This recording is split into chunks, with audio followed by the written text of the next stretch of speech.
علي علم علوم. امتحنا النهارده انجليزي ويعني الحمد لله ما عرفناش حاجه، فربنا بعتنا دبانه فكانت توقف على الاجابه، فالاجابه اللي كانت توقف عليها الدبانه كنت اختارها لانه الدبانه احسن من الطالب اللي قدامي. بقول له السؤال الثالث قال لي مال، فتمام.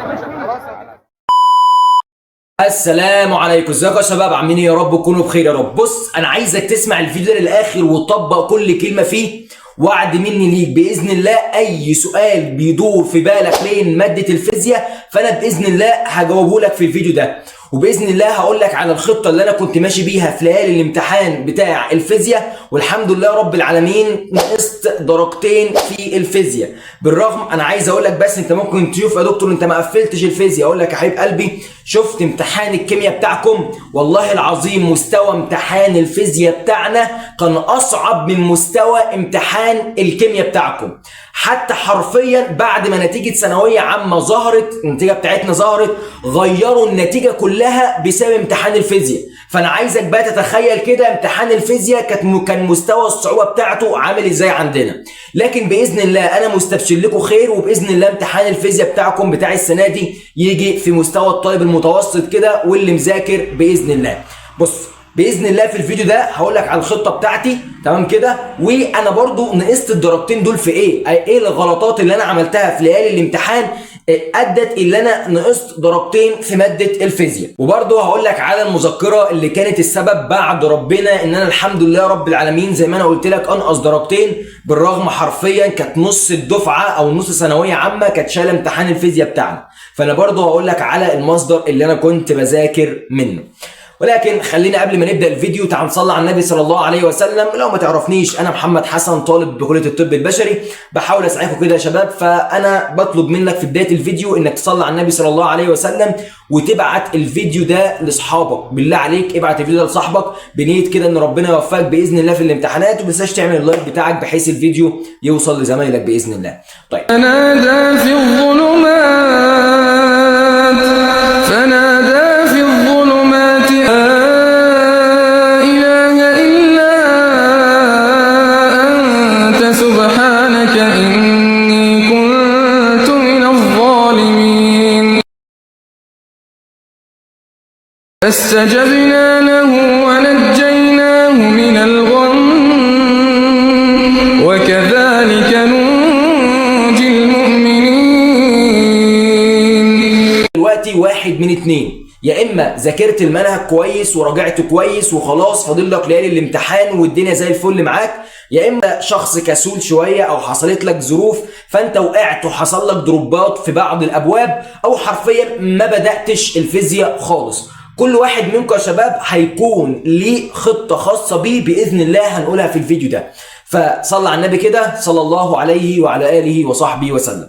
طيب، خلينا بقى نبدا بالشخص اللي هو حرفيا مخلص المنهج بتاعه ومراجع كويس وحالل كتاب الامتحان والدنيا زي الفل معاه. بداية كده يا صديقي نصيحة مني بالله عليك، لو انت مخلص المنهج والدنيا تمام معاك ما تسمعش شرح. انا دخلت قبل ما اعمل لك الفيديو ده على اليوتيوب، لقيت ان اقل مدرس عامل لي الفصل الاول والفصل الثاني في 10 ساعات. انا اصلا قدامي قبل الفيزياء 3 ايام، اللي هو اصلا مفروض يعني يومين ونص حرفيا. ازاي انا عايز باب اول وباب تاني في 10 ساعات، باب الثالث والباب الرابع هتلاقيه اخر في 11 ساعه، الفيزياء معموله في 9 ساعات. ايه يا جدعان؟ هجيب الوقت ده منين؟ انتوا عايشين معانا على الكوكب طيب ولا انتوا في كوكب اخر؟ فانا بالله عليك لو انت سامع الشرح قبل كده ومذاكر المنهج قبل كده، بالله عليك يا باشا ما تسمعش شرح تاني. امال اعمل ايه يا دكتور؟ بكل بساطه، وده اللي انا عملته. اعمل ايه؟ انا بكلم الناس اللي هي مذاكره المنهج. انت اللي مش مذاكر المنهج او موقع حاجات، انا اقول لك الخطه بتاعتك باذن الله وازاي تضمن اعلى درجه في الفيزياء، فما تقلقش خالص دلوقتي. طيب دكتور انا مفروض اعمل ايه؟ حبيب قلبي انت هتذاكر مع نفسك، هتراجع المنهج كده بسرعه، تعمل له سكان على اهم القوانين، على اهم الاجزاء في المنهج. طيب دكتور انا مش عارف على اهم الاجزاء، وانا برضو يا دكتور ما حلتش قدر كافي في الفيزياء.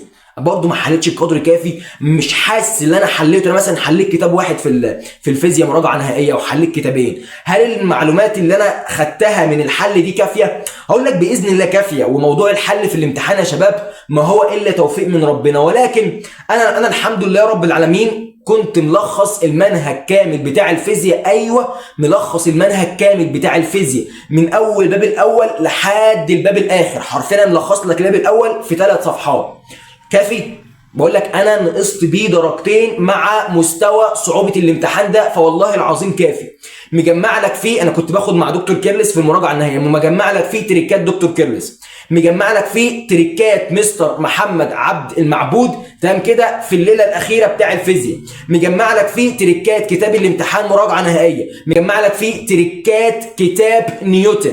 حرفيا كده شويه قوانين والله العظيم كنت بحل فيهم المسائل على الاله الحاسبه، اللي هو القانون اهو، اقعد بقى اجيب الارقام واحطها على الاله الحاسبه. في بجد قوانين كده والله العظيم هتلاقيها موجوده في المذكره، موجوده، هي مش مذكره، هي كراسه كده انا كنت ملخص فيها. هلاقيها فين؟ هتلاقيها على جروب التليجرام، هتلاقي لينك جروب التليجرام في وصف الفيديو او في اول تعليق مثبت. تمام. طيب انت زي ما انا قلت لك هتذاكر او هتراجع المنهج مع نفسك، بعد كده يا صديقي تقعد لي بقى تحل لي النماذج الاسترشاديه. هتقول لي يا دكتور انا حليت النماذج الاسترشاديه، حلها تاني. اكيد والله العظيم نسيت الافكار بتاعتها مع الامتحانات اللي انت عديت بيها. حرفيا امتحان الكيمياء اللي جالكوا ده يعمل لي زهايمر، يعمل الانسان زهايمر، فانت اكيد اصلا مش فاكر الاسئله اللي جات لك في النماذج الاسترشاديه. طيب دكتور انا حليت النماذج الاسترشاديه وزي ما انت قلت لي هحلها تاني. طيب افرض عندي وقت، حل امتحانات السنوات السابقه. هتقول لي انا حليتها قبل كده، احلها تاني. الحاجات دي يا شباب امتحانات السنوات السابقه انا كنت قبل ما اخش الامتحان كنت حللها 3 مرات، مره في اول السنه ومره في المراجعات النهائيه ومره في ليالي الامتحان. الكلام ده مهم جدا للناس اللي عايزه تقفل، الكلام اللي انا بقوله ده للناس اللي عايزه تقفل. انت عايز تجيب يا باشا نص الدرجه، عايز تعدي الفيزياء، عايز تعدي بالعافيه، انا ماليش علاقه بيك، تمام كده. انا والله اسمع من هنا وطلع من هنا اللي انا بقوله، انا ما عنديش مانع، انا بقول لك اللي انا عملته بما يرضي الله والله العظيم. طيب دكتور انا حليت النماذج الاسترشاديه وحليت السنوات السابقه، افرض بقى انا واحد من كوكب تاني وحليت الحاجات دي كلها كده في 5 6 7 8 ساعات وفاضل عندي وقت، حل جريده الجمهوريه. عايز اقول لك يا صديقي ان ترتيب الاهميه عندك النماذج الاسترشاديه، بعد كده السنوات السابقه، بعد كده جريده الجمهوريه. جريده الجمهوريه بيجي لك منها الاسئله المقاليه في الامتحان، فانت لو خايف من الاسئله المقاليه في الامتحان هتحل لي المصدرين دول، هتحل لي الاسئله المقاليه اللي موجوده في النماذج الاسترشاديه والاسئله المقاليه الموجوده في جريده الجمهوريه. كده انت ضمنت الاسئله المقاليه اللي هتجيلك بالنص في الامتحان. ما بيخرجش الاسئله المقاليه، ما بتخرجش بره حرفيا النماذج الاسترشاديه وجريده الجمهوريه.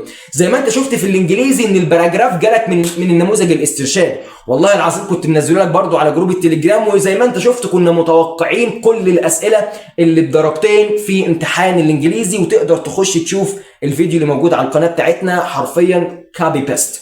طيب صليتوا على النبي صلى الله عليه وعلى اله وصحبه وسلم. انت حليت النماذج الاسترشاديه السنوات السابقه جريده الجمهوريه، انت مش بعيد عني بقى. تعال بقى نخش على اخوك اللي ما بداش المنهج خالص، هنعتبره يا عم ما بداش المنهج خالص. مفروض يعمل ايه؟ للاسف يا صديقي انت مضطر انك تسمع الشرح. او للاسف يا دكتور انت شايف اهوت على قنوات اليوتيوب ان اقل مدرس عامل لي شرح الفصل الاول والفصل الثاني في 10 ساعات. طيب انا بجد هجيب وقت منين اللي ده كله؟ هقول لك صلى على النبي صلى الله عليه وعلى اله وصحبه وسلم. انا هنزل لك باذن الله على جروب التليجرام. بص هقول لك الفصل الاول تسمع فيه كذا، الفصل الثاني تسمع فيه كذا، المنهج كامل. لو انت بقى عايز مراجعه سريعه على المنهج كامل هسيب لك اللينك، حرفيا ما تقعدش تدور عشان تضيع وقتك. انا كده قاعد فاضي اهوت، مش قاعد فاضي قوي يعني، ولكن انا ما عنديش مانع الساعه اللي انا اخدها من الوقت دي ليك، ما عنديش مانع فيها خالص، ان ربنا عز وجل يجازينا خير وخلاص. طيب تبدا بايه؟ لو انت ما بداتش تبدا بالحديثه. هنزل لك فيديو للحديثه عباره عن 9 ساعات، كتير مش كتير على الحديثه حبيبي. الحديثه السنه اللي فاتت وقعهم، جاب لهم معظم امتحان الفيزياء على هيئه نظري، فانا عايزك برضو ممكن يلعب لك في الحته دي، ممكن يلعب لك.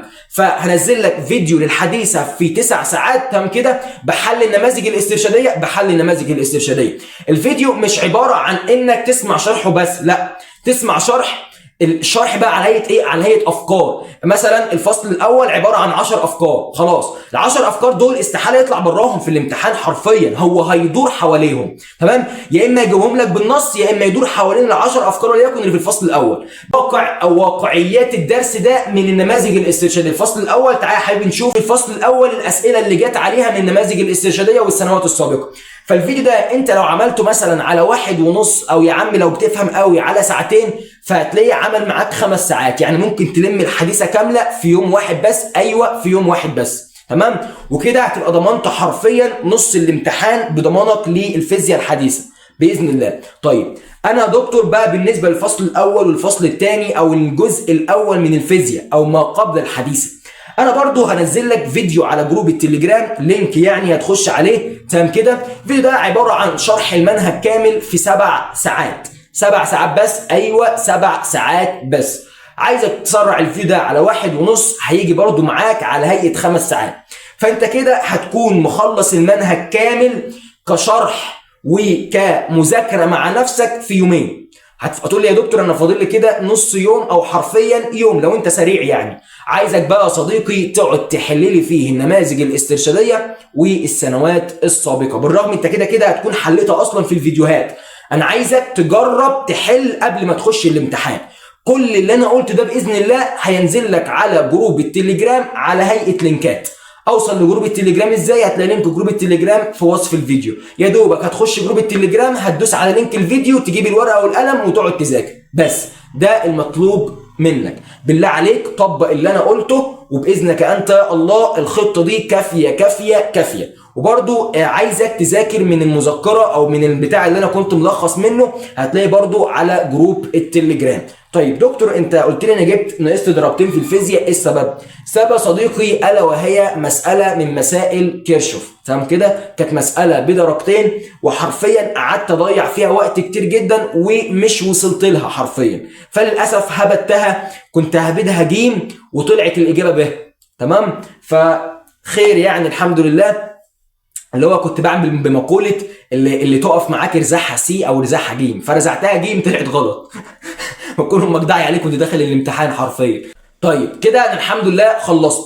بص بقى حبيب قلبي باذن الله زي ما انت متعود مني في الانجليزي وفي الكيمياء وفي العربي ولقيت اسئله من اللي انا بقولها لك بتيجي في الامتحان، فانا باذن الله يوم اللي قبل الامتحان بيوم الصبح هتلاقي منزل لك فيديو لاهم الاجزاء اللي مفروض تركز عليها.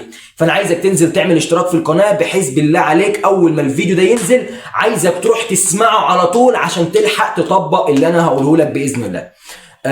صلى على النبي، ما تنساش صلى على النبي صلى الله عليه وسلم. ولو ما بعتش الفيديو ده لصاحبك ابعته لصاحبك، ولو ما عملتش لايك اتمنى انك تعمل لايك عشان الفيديو يوصل لاصحابك يعني. واستودعكم الله والسلام عليكم.